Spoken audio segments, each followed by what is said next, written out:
दशकों से रासायनिक उर्वरकों का उपयोग करके खेती की जा रही है, जिससे परिणाम स्वरूप स्वस्थ जीवन शैली की जगह विभिन्न बीमारियों का प्रकोप बढ़ गया है। रासायनिक खेती से भूमि और मानव स्वास्थ्य पर पड़ने वाले प्रतिकूल प्रभावों को रोकने के लिए प्राकृतिक खेती ही एकमात्र विकल्प है। ये बात गुजरात के राज्यपाल आचार्य देवव्रत ने सूरत जिले के बारडोली में किसान सहकारी शुगर इंडस्ट्रीज लिमिटेड बापेन द्वारा आयोजित प्राकृतिक कृषि परिसंवाद में कही।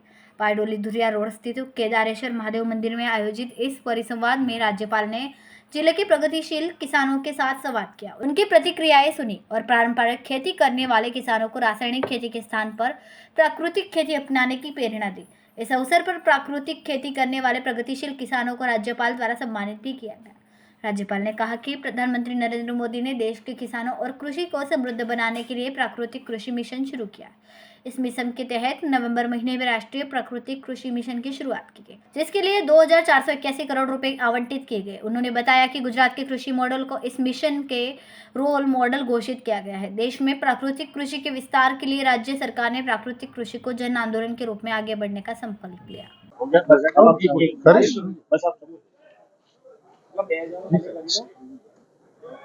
आज खेडूत सहकारी खांड मंडली के सौजन्य से और बारडोली किसान शुगर मिल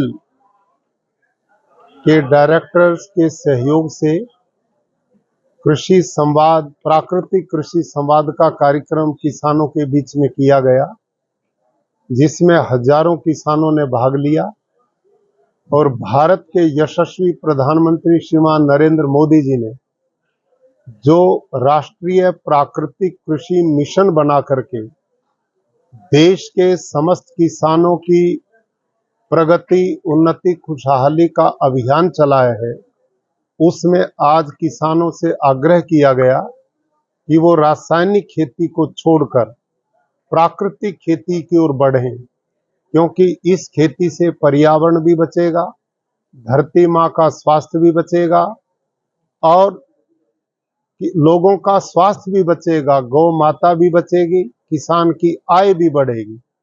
प्राकृतिक खेती में किसी प्रकार का खर्चा नहीं होने से ये किसानों के लिए लाभकारी बनेगी।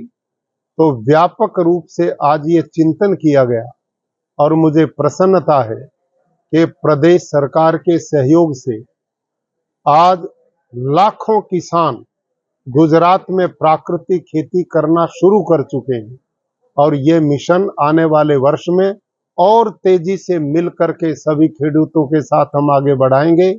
इसमें कृषि विभाग, आत्मा विभाग, माननीय मुख्यमंत्री सब एक मिशन के साथ इस कार्य को आगे बढ़ा रहे हैं।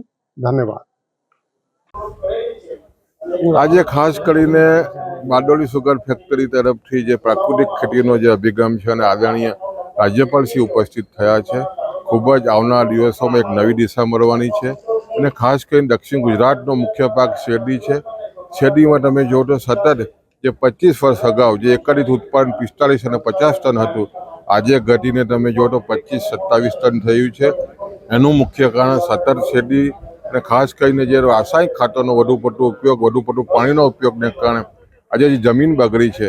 આવનારા દિવસોમાં પ્રાકૃતિક ખેતીનો અભિગમ કેળવીને ખાસ કરીને શેરડીનું ઉત્પાદન વધારીએ અને જે રીતે દક્ષિણ ગુજરાતની વાત કરીએ જે શેરડીનું ઉત્પાદન ઘટ્યું છે એમાં તમે જો તો 1 કરોડ ટન જે શેરડી હતી આજે લગભગ 80 લાખ ટન પર આવી ગઈ છે અને એ કારણે ઘણી શુગર ફેક્ટરીઓ મુશ્કેલીમાં આવી છે।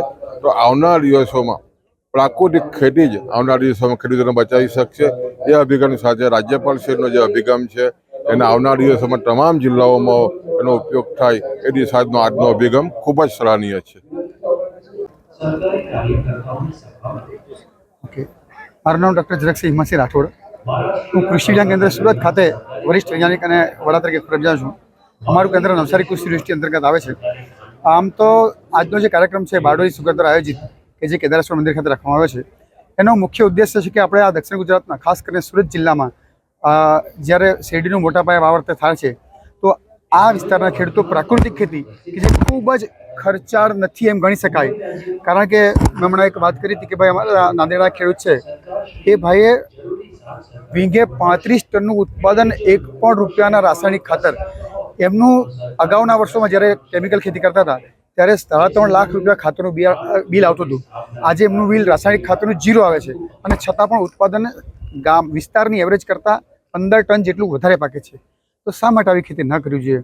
એટલે ખરેખર સુગરને ધન્યવાદ આપવા ઘટે કે આવું સુંદર કાર્યક્રમનું આયોજન કર્યું છે અને જેમાં આપણા રાજ્યના મહામહિમ રાજ્યપાલ સાહેબ ખુદ પધારી રહ્યા છે.